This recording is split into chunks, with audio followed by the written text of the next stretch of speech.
Hey, what's up, everybody? This is Brandon Shank, and welcome to the Brandon Shank Podcast.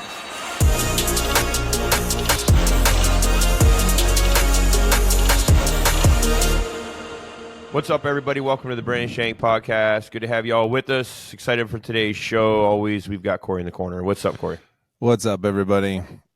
Hey, can I just say really quick, congratulations to the Commanders on their win over the Broncos. Let's go, Commanders. That was a good comeback, too. It really was. And here's what happened on my end. I watched the first half and then had to turn it off because I went to hang out with some friends and was thoroughly convinced, oh, man, the Broncos look great. That game in the bag. And then I looked up on my phone later and got really depressed. Hey, can't sleep on the Commanders, man. I told you we could be the real deal. I think we're the real deal. Our defense is good. I like Sam Howell, but I've sold all my season tickets so far. I've just sold because I haven't been able to go to any of them. It doesn't look like I'm going to be able to go until New Year's, which that's all right. I'm just glad I'm able to have them. I told my wife it's nice to know any week I want to, I can go to a game. So yeah, that's good. They're not going anywhere anytime soon. I'm keeping them. There you go. So yeah. This weekend, college football, obviously the talk of the town is the Colorado Buffaloes and Deion Sanders, which we knew because if you look back a couple podcast episodes ago, I'm pretty sure I said they're going to be the talk of college football. And I'm pretty sure, we called it. So if you want accuracy with sports and predictions, right here at the Brandon Shank Podcast is where you want to go. But the Colorado Buffaloes, they played at 10 o'clock on Saturday night Eastern time, which is 8 Mountain.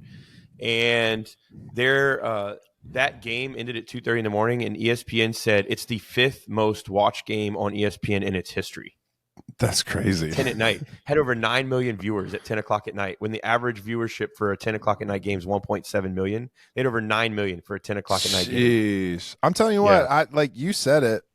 Like, it's weird because I think for me, it's one of those things where you said it and my phone heard you say it. And now my phone is Deion Sanders clips when I go onto social media. Like Deion Sanders clips are on everybody's social media. Exactly. So I will say his social media game is on point. Dude, that's why one of the most important things you can do is hire somebody to just do nothing but videos and social because that's how everybody's got you in their pocket. Yeah. You know what I mean? That's how it works. Good. It's good video quality. It's good audio quality. Like whoever's doing it is doing a great job. His son has his own business. Well Off Media. Yeah.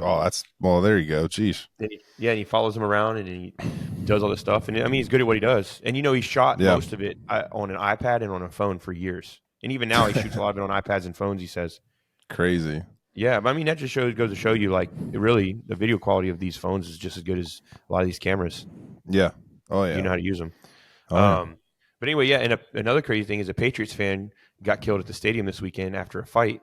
Oh, I didn't know about that. Yeah, so, and not to be the wet cloud on this thing, but the wife came out and said, well, my husband was a saint. He never do this and blah, blah, blah. There's video of her husband. I don't know if there was alcohol involved, but it shows him going after a Jets fan and grabbing him.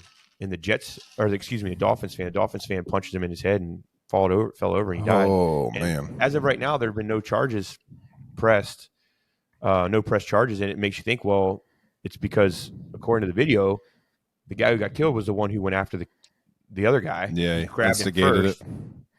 And so they said there's no charges. And for me, when there's video evidence of people swinging and killing somebody and then there's no charges, it's like, well, obviously this is a byproduct of, he was the instigator. And that's what it looks like. Now, maybe that's not the case, but it's just one of those unfortunate events of somebody died, nobody's in trouble, and it's okay. I mean, if this dude was defending himself, that's self-defense. You can't charge somebody for, his punch killed somebody. Well, if it just knocked him over, he's not getting charged because self-defense. You can't charge somebody based on what happens as a byproduct unless if he was defending himself, he's defending himself. You know what I'm saying? Yeah. Yeah. And so I understand that, but it's sad because this woman lost her husband and, maybe 9 times out of 10, her husband never made that decision, but they said that he was mouthing off all game with these Jets fans and vice versa, Dolphins fans. And eventually it just came to a head where he went and confronted him and he ended up getting hit in the head twice and lights out, night, Jeez, I hate to say it like that, but it's like, I don't know how else to describe it, Yeah. Knocked him out, went to sleep and never woke up, essentially. And they tried to revive him for like 10 minutes. They cleared out the whole section. How old was he? I don't know. I want to say like young, early 50s. Jeez. I'm That's guessing. I think crazy. it's somewhere around there. Yeah.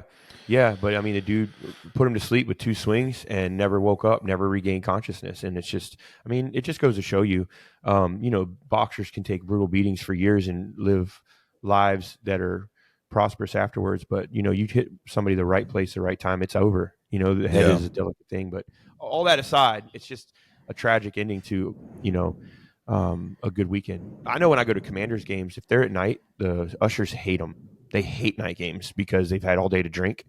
So they've told me like the ushers hate the night games because these people have had all day to drink and they get crazy at night. And I've seen it. Last game I was at, the Commanders at night, the usher ended up getting he was trying to break up a fight. They grabbed the usher. He goes over top of some chairs or some seats. And honestly, there's so many fights going on, they can't stop all of them. Oh yeah. There's so many fights going on at night games. Once it's about over, once the fourth quarter is about over, there was this one guy standing there with his 2 little kids and his wife and just yelling obscenities at all the Washington fans. And I'm not talking about like you suck. I'm talking about obscenities where I'm like, dude, that's like personal stuff that like you only yell when you're trying to get in a fight. And his wife was so embarrassed, and his 2 little kids are with him. I'm like, dude, this guy's wasted out of his mind. He's just making a fool of himself. You're just, I don't know. You get Yeah. to the point where like, what? Let's just not sell alcohol at stadiums ever, so that people can enjoy themselves. And I know they're going to get sauced before they come in from the tailgate, but it just ruins everything. Like heavy drinking ruins everything in life. Period. Yeah. It's like there's nothing good that comes of it. Yeah, I agree. You know. I saw I saw a meme the other day that reminded me of myself. So my wife, I was at a tournament for my 11-year-old. He had a baseball tournament this weekend, and on Saturday I had taken him. He had to be there by 7 in the morning, so I took him, and he had an 8 o'clock game. And so I took him. My wife calls me. She's like, "I want to bring you lunch." I was like, "All right, just don't bring me something pretty healthy because I just when you're out the fields all day, I just like to eat healthy as I can." And so she brings me like a wrap, with avocado and all this stuff, and brings me like a kale salad. And then that night, before I go to bed, why are you laughing? I don't know. Just you're eating like a rabbit. That's My why. buddy Wes says, "I don't eat the food, my food eats." Yeah. He says, "I eat the food, so if they ate it, then I get to eat it too then, right?" Exactly. But anyway, so that night, like 10 o'clock, she looks back. We're watching football, and she looks to the kitchen, and I'm sitting there eating like a bag of sour cream and chive, like potato chips or something. And she's like, "Are you kidding me?" I was like, "What?" She's like, "I brought you all that food today for lunch, and you're eating these at 10 o'clock at night." And it reminded me of a meme I saw. It says, "I ate oatmeal for breakfast, spinach for lunch, grilled chicken and broccoli for dinner, and then I had a bag of chips and half a pint of ice cream." Yeah. Dude, there's something about late at That's night me. eating, man. I But know. that's me 100%, dude. I'll like track all the things I'm eating during the day, and I'll have the best breakfast and lunch. I'll be starving all day, and I'll eat pretty good. And then dinner time, I eat really clean. About 9 o'clock, I'm like, you know what? I eat good all day, and so I'll eat like 38 Doritos and 17 pieces of chocolate. I'm like, what do I do? And that's my thing. I can do good from when I wake up till about 9 o'clock at night, and then it's Yeah. all downhill. Oh no. And then do you feel guilty when you get in bed? Oh, That no, not when I get to bed, just no? before. Okay. While That I'm was eating me. it. And then I like eat carrots and I feel like I delete it. If I Yeah. eat like spinach and carrots, I deleted all those chips I just ate. That was me last night, man. I got in bed because I literally did that same exact thing last night. And I was like, you gotta stop, dude. You gotta stop. Control yourself. What'd you eat late at night? Oh, I mean, I had literally, I mean, it's not terrible for you, but I had a whole thing of popcorn. And then Just regular corn or kettle corn? it was like just buttered popcorn, basically. Okay. Yeah, so it wasn't super terrible, but I mean, I don't know. And It's, the worst thing about that but is it it's at doesn't like fill you up. that's true. It's like at 10:30 at night though. I'm like, just Yeah. drink water. Just drink. You don't need a whole thing of popcorn yourself. Just But drink water. the worst part about that is popcorn is the worst snack because it doesn't fill you up. You I eat it know. and you're like, I don't feel any different. Trust me, I fully aware of that. Yeah. Yeah, it could be worse. Popcorn's not the worst thing you could ever do. No, it's not. I did control myself to some extent because there was a lot of bags of chips that I wanted to eat. Dude, But what if we could just eat what we wanted and it never mattered? How amazing would life be? yeah, like a child. Some people live like Yeah. that, and I think they're just happier than the rest of us. Yeah, Maybe not be able to get somewhat. around and be as mobile. I know people who eat like that are like they're not overweight. It's just their metabolism. Yeah, I'm like, Well, their arteries may look like toothpaste, but now this was maybe 10 years ago, but I witnessed my brother, my older brother, so he's 5 years older than me. I witnessed him eat an entire package of oatmeal cream pies in one sitting while he was working on his computer. And Wow. he's as skinny as a rail. And I watch him do stuff like that. And I'm like, I hate that. I That's don't get to do impressive. that. An entire A container whole of oatmeal, box. a whole box of oatmeal cream pies in one Wow. sitting. I don't even want to know how many calories that is. One, that's expensive. Yeah, that's Two, true. it's impressive. I It couldn't was do that normally. impressive. Well, I could do Yeah. that, but I'd feel miserable the rest of the day. I mean, oatmeal cream pies are pretty good. Yeah, They're, I'm dude, not they're gonna lie. delicious. Little Yeah, Debbie is the gift that keeps on giving. I agree. You know. Yep. So I want to talk about a topic here that I felt like I had this thought this week because I saw that a lot of times prior to COVID, a lot of people would know like, and I'll talk to specifically Christians here for a moment. Um, Prior to COVID, we had a lot of conferences. I feel like you could mark your calendar by conferences, whether it was a conference for churches, a conference for pastors, a conference for leaders, a conference for people that want, a move of God, just conference, conference, conference, conference, conference. And I feel like after COVID, like the day of the conferences are over. Like they're just going to slowly wane. Like it's going to be kind of like the old tent revivals. Like they just waned out. Like time is different. Like we got to get more creative. We got to be on social. We've got to do like tidbits of stuff all the time instead of one big event once a year. Like things are just changing. I say that because I see conferences starting to get back in this. And I think one thing about Christians, and one thing that I had a thought, and maybe it is a frustrating thought. It's only frustrating because I'm trying to figure it out too. But I feel like as Christians, we have been really good at gathering Christians, but not great at sending them. Like we've That's done really good. good at doing conferences, really good at bringing people to churches, really good, but sending them, there's a gap. And it's kind of like that person who gathers a ton of food during the winter or done it during the fall for the winter, and you have more food than you need, and you end up throwing food out in the spring that you didn't eat during the winter because you had more than enough. And I feel like that's been the picture of the church over the last specifically 30 years. I feel like we really sent a lot of people out in the 40s and 50s and 60s. I feel like missionaries, those types of things. And I feel like we got to the late 90s, early 2000s, the whole, the church music culture started to get built and all these things. And we just started bringing people to church. We had conferences, we had festivals, and we had concerts. And we become really, really good at gathering people and bring them to the church, which is great. But it's like we gather all the meat and then we had to throw it out in the spring because we're not sending anybody like we used to. People aren't wanting to go out and pastor. Right now, there's a massive shortage of pastors. And it's not because, well, yeah, why? Because it's hard. Because what we do is hard.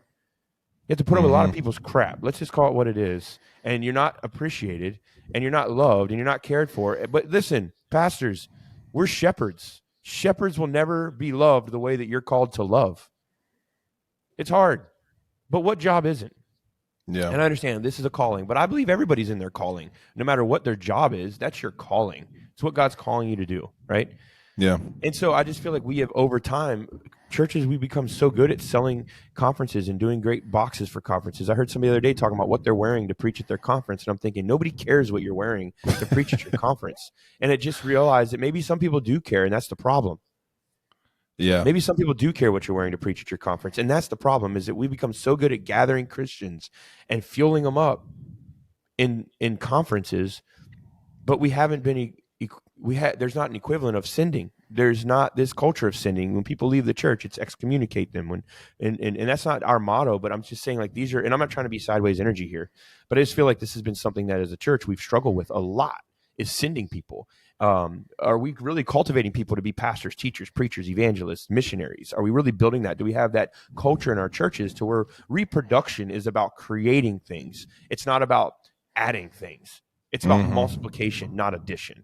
Yeah. And as the church is a beautiful thing. It's as healthy right now as it has ever been. It is vibrant. More people have come to know Jesus in the last 20 years than in all of history combined.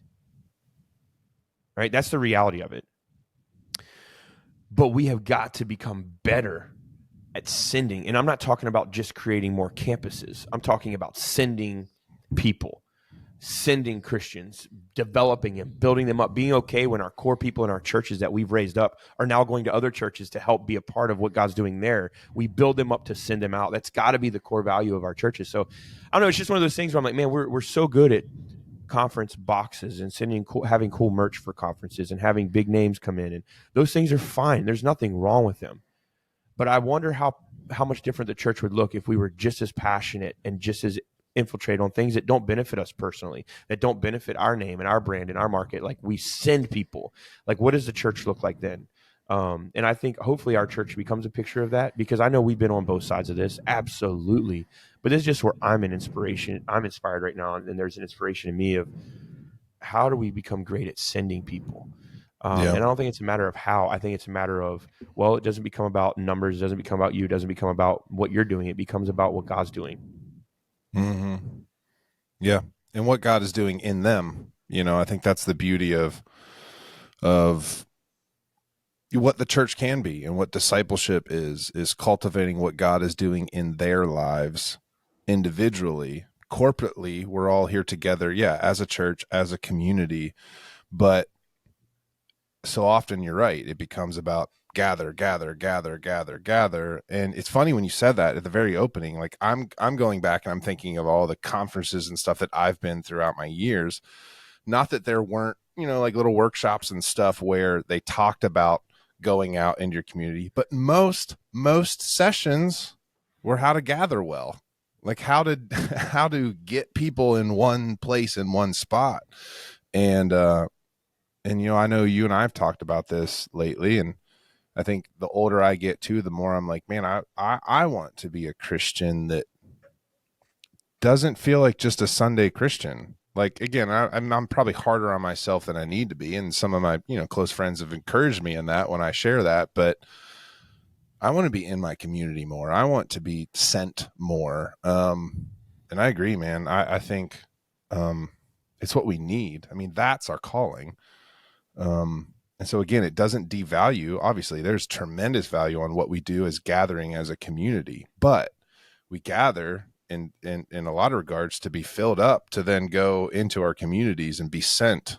And so our gathering is kind of like an anchor that holds us together. But yeah, I want to be sent more. And I think people, if they actually would feel that, and it's all of us, man, when we serve, we feel good. Like when we serve, when we do something, especially for our community, there's a reason. We are wired to do that. Just to cut to, for all those people listening, there's nothing wrong with the podcast or your radio. Corey's cutting in and out a little bit today. I think he has Buddy standing on top of the desk with aluminum foil in his hands, so the Wi-Fi is a little shoddy at his and I'm where sure he's at. And I'm sure the recording end of this actually probably will be fine. It's just our little Zoom call thing here that keeps cutting in and out. But yeah, man, I'm right there. I'm right there with you. Yeah, I'm back. Okay. Yeah, no, and I just think it's been something that's stirring in me is the church become very, very infiltrated by pedestals and listen, it's important. Peter was important, Paul was important, John was important. These people, these men in the New Testament, they were important. You need to know who they are. They're influencers. They're guys who everybody is watching on TikTok and social media. So they're influencers. Those things are good. But when we're building these platforms and it's all about the fashion shows and the things, it's not like those things are bad. It's that we've got to send people out, Yep. And our thing has got to be, the church was created to bring out. That's what we say on our dream team at Palms Church all the time. Like, you have a calling. We want to be a part of that calling, help you get plugged into what God has and send you out. But these are really important things. And, I think one thing too, for a lot of people, I think for everybody listening, one thing to switch gears a little bit here, one thing we can all relate to is, and this is something else I want to touch on real quickly, is being hurt. Now, I'm not talking about, well, it could be anything, but I don't want to necessarily focus on those big moments where it took you years to recalibrate and reconnect on a relationship. Those are important and those mean something. But I think for some of us, it's the ones that sneak up on you. For some people, it's the relationship that you had with somebody that you never had a reason to believe anything was anything but great. And then something happens in that relationship where you feel like they undermined you. Well, they undermined you because maybe somebody says, hey, this person said something about you, or maybe this person, whatever it may be. And I want to speak to this a little bit. because I can speak to you not as a pastor, but I want to talk to you just as Brandon, as a dude who loves people. I'm a coach, I'm a pastor, I'm a friend, I'm a dad, I'm a husband. But this is probably one of the things in my life that becomes the hardest to navigate through, because there is a deeply rooted anger in me when it comes to people that are dishonorable and disrespectful. That's hard for me to work through. And it's because I grew up being dishonored and disrespected a lot. Hmm. And so what I did was I fought physically. It was stupid. And I tell my kids all the time, don't fight. If somebody swings on you, you get one punch for self-defense. And if two punches, you're in a fight, you get one to defend yourself, and then you get out of there. And that's just saying, like, I'm not going to tell my kids to just get punched in the face over and over and over and over and over. That's not, Yeah. turning the other cheek is different than what people think. You know what I mean? Like, Yeah. you can, Oh yeah. if you're standing there and somebody swings on you, I say you get one swing to defend yourself, make it count, and get out of there. You know what I mean? Like, you protect yourself, but get out of there. And it's the Brandon Shank methodology. It's in Brandon Shank chapter 4, verse 3. But um, no, I think that a lot of people have been really hurt by subtle intricacies in relationships, and they look back and like, man, this person, they've just written them off because that person really hurt them. And and I've walked through some of this even recently, where you've done nothing but do for people, do for people, do for people, and then they just kind of go behind your back, and you're thinking, bro, help me understand just a little bit of where our relationship was anything different than what it's always been. You see what I'm saying? Yeah. And it's humanity, because a lot of people, no matter what you think, they're going to take care of themselves before they're going to take care of you, no matter how good you might love them. That is the first response. And that's the thing about Christians. Like, we love to a place that other people can't, right?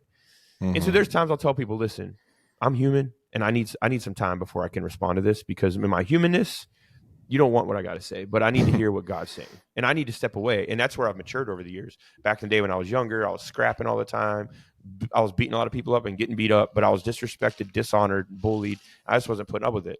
And so as I've gotten older, you realize that adults do the same things, but the immaturity is the same, whether or not it's a seventh grader or a 40-year-old. The immaturity of the adult is the same.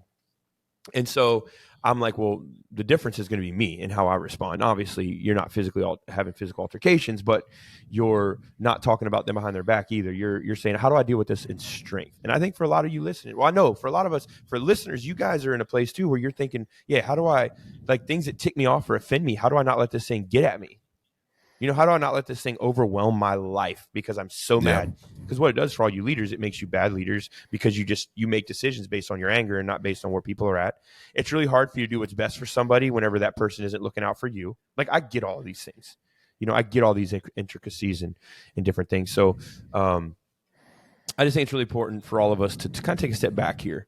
And I know for me personally in my life, there is when I have to work through this stuff, it takes me time because I love hard. My wife always tells me this. She's like, Brandon, you love deep, man, and you love hard, and you're intense. And she's right. And so when I love somebody, or I create opportunities for them, or I do what I can feel a little entitled sometimes when I give them something, and then I feel like entitled in that, like, well, they should appreciate it. Not that I expect them to say thank you, but that you don't expect them to turn on you. And I think that when people do what normally, with the darkness of sin, and they do for themselves before others, it's hard to accept that. Yeah. No, It's that's hard to good. accept that. So anyway, it's just one of those things for me where I feel like it's something I'm working through, and I've worked through, because I don't deal with bad culture very well. And I'm honestly not in bad culture leadership wise very often, if ever. Only when I'm not, because when things that I'm in control of, or things that I'm leading, if the culture is bad, I identify it and we figure it out. And like a lot of things I'm involved in, I lead, you know, like last year we started a travel program while I was over the culture of it. And so it was great. And then I took over our little league, and like hopefully the culture continues to get better because we're growing. And we had, we're building on what was built before us. And like now we're able to do even more. And it's really cool. And so culture is a lot of times something my hands are on. With the church, if culture is not where we want it to be, we fix it. I had a leader tell me once, if you don't like something, you fix it. You know what I mean? You're the leader. And so it's empowering. But, and so, A lot of y'all out there, you're just in a place where you're irritated with somebody. And instead of dealing with it, you let it stew. And what happens is whenever that person does the smallest thing, it blows up and people are like, man, this dude blew it out of control. And maybe you did, but it's just that irritation. You know what I'm saying? That frustration that over time you just can't seem to gather, you know? Yeah. Well, I think it's the hard work of giving yourself grace, but then also giving other people grace. Grace is a tough thing, man. It's super It's tough. yeah. I remember when I was walking through my stuff, the simple times where you would just tell me, dude, give yourself grace. And you're like, well, I don't know how to do that. And it's an art form of learning how to give yourself grace. I think sometimes maybe I don't know, maybe there's times where in my life where I look back and I think like maybe it was easier for me to give grace to other people, but not myself. And then that triggered some things inside of me of explosions inside and in so yeah, but it's a hard thing to do, man. Like receiving grace from God as well without beating yourself up or wanting to blame other people it's tough. Yeah, for me, I struggle with forgiveness a lot.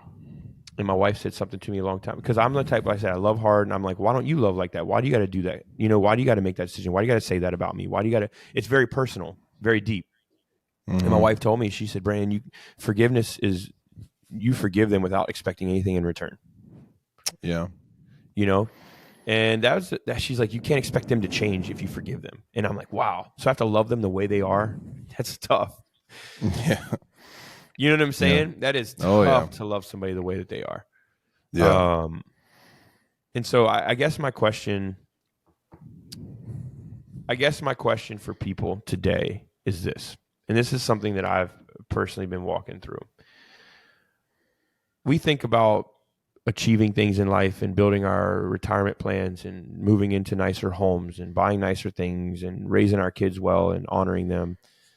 And my oldest is in seventh grade, so I've had to walk him through stuff. Kids are brutal, man, and it's funny because they don't even have logic. So the stuff that they say or do, there's no logic to it.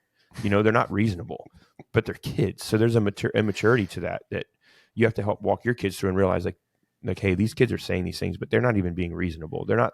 There's no logic. They're just talking. You know what I mean? And it's not that Mm-hmm. they're not smart. It's just they're immature. They haven't lived life. They're saying things that um, it doesn't make sense in the scheme Yeah. of reality because they're kids and the stuff they're saying isn't logical. And you walk your kids through that and you walk them through pain and stuff like that and you try to give them encouragement. But one thing I've asked myself, because I think I lead my kids in this way of like, being what God's called you to be. You're beautifully, wonderfully made. I told Caden this yesterday. I was like, bro, you are crafted with such an intensity by the creator of all the universe. And he is so in love with you. You are beautifully and wonderfully made. And I told Caden this last night and just to encourage him, because there's going to be time he's not in my house. And I want him to never forget this. But I think the question I have for everybody today is, are you running or are you running from something? Because I think when we're running, we're achieving things, we're growing things, we're moving towards what God has for our life, or we're trying to build businesses, we're trying to finish out the 25 years or 30 years so we can retire. So are you running? Are you going towards something? Are you running from something? Because I found in my life, there's times where I felt exhausted, and I'm probably in that time right now, if I'm being honest. I feel like I'm running from something, and I don't know what it is, but I know that I'm emotionally exhausted. Maybe it's that we built a travel baseball program last year. I'm now the president of our little league. I'm pastoring our church. I just finished my doctorate. Casey's finishing her master's. It's been 4 years of nonstop schoolwork for both of us, every waking moment. So I think and we're getting ready to move. We're moving in 2 weeks. I've got a wedding. I've got a closing on my house, a closing on another house. I've got a baseball tournament. I mean, it's just nonstop right now. So am I tired? Yes. Am I running from something? I think there's a part of me that with my mental health and all the stuff I've come through over the last couple of years, I find myself, I felt like I was healed. And when things pop back up, I just run from them because I'm like, well, I'm already healed. That can't be what that is. Yeah. Not realizing that there are cracks in your emotional psyche that still need plugged, that Mm-hmm. still need help, that you still say things that are really hurtful without knowing it. You know what I mean? There's still things that got to be fixed. Yeah. And so I would ask people, are you running or are you running from something? What's that actually look like for us? I think we can say we're running to something, but I just wonder. I wonder if people really have good self-awareness to know the answer to that sometimes. Yeah. And it's a lot of hard work to answer that. a lot of hard work. It's time, work, situations, self-reflection. You gotta pause long enough to do all that hard work on top of your busy schedule. And that's so often in life we just don't take that time. And for some of us, like me, it's stuffing. For other people, it's not necessarily stuffing, but it's avoiding, which is can lead to stuffing. But yeah, it's sitting with it, and letting the thing is, like, I think even through my stuff, so much you want God to just do the work, and God's like, well, I want to do it with you, because when I do it with you, I teach you. And so, yeah, you have to allow the time for God to teach you something, and whatever that is. It's different for all of us. Yeah. And that's the hard work. Oh, yeah. Well, I think for me, I'm going through a situation right now in my life where I'm going through a situation in my life where my wife and I we've done a lot. One of my friends, I'm just going to say this. One of my friends, I said, man, what would you like me to do different on the podcast? He's like, just say what you're thinking. Here we I said, go. well, he was laughing because he's like, he knows I have to be not political, but I have to be careful. There's a lot of people listening to this podcast and they're on different spectrums of my life. So I don't want to make anything too clear because I don't want to cause trouble. That's influence. That's what you got to do. You got to be smart with it, right? Yeah. I would just say this. There is an area of my life that I've worked really hard to build and to develop and hand off. And some of the people I've created opportunity for. And when people don't see the same success in their life that you've seen in yours, doing the same things, seems to be a critical spirit that comes out of them if there's not a maturity inside of them. Does that make sense? Yeah. And people can't stand not being as good at something when it sometimes has nothing to do with being good. It has everything to do with maturity or understanding. Or, for example, I can be frustrated all I want at a pastor that can preach the house down. And maybe my style isn't preaching the house down. Maybe my style is more academic. But I have the same ability to research and to find out and ask God to reveal to me stuff in Scripture that pastor does, right? And I'm speaking specifically for that.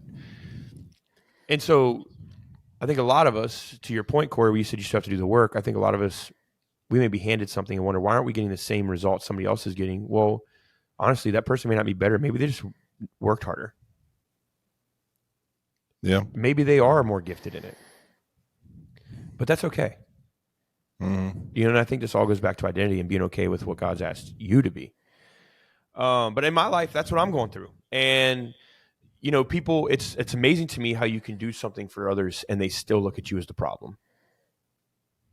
Because for whatever reason. And I say that because that's the areas where, for me, you have to realize that when you're a shepherd and you're a builder and you're a creator and you see things in people's lives they don't see.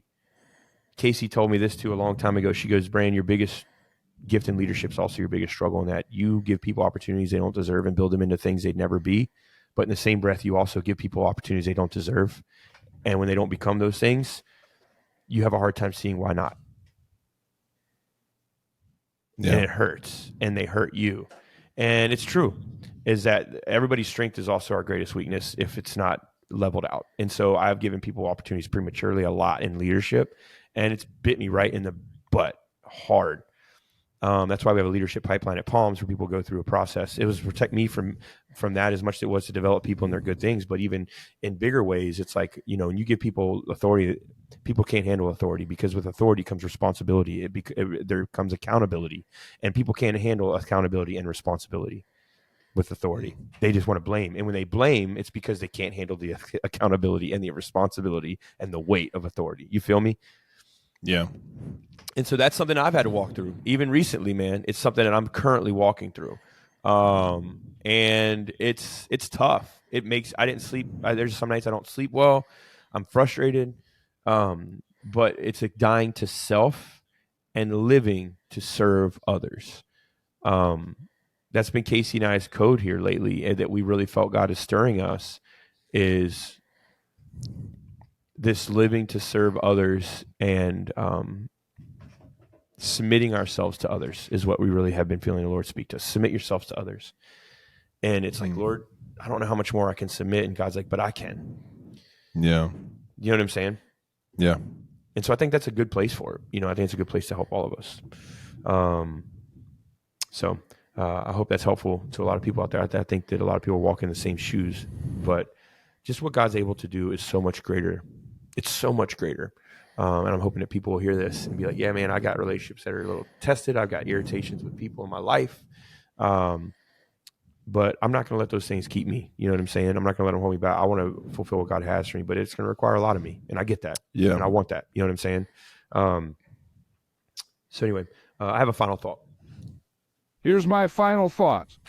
I read a story the other day about a young lady who was thinking about killing herself, and she's got ready to jump off of a bridge. And she said she had known she was going to do it. She was walking home. She had known where she was going to do it. And she got to the edge of the bridge about to jump. In her final moments, she said a car driving by, maybe even she doesn't even know who it was, but she heard really loudly somebody yell, "Don't jump." And she said, when I heard that, it was a moment where I realized somebody does care. Whether or not, she's like, that person, whether or not they were serious, whether or not she's like, they just yelled, "Don't jump." And the car never stopped, never turned around. But she said, I knew at that moment that I mattered.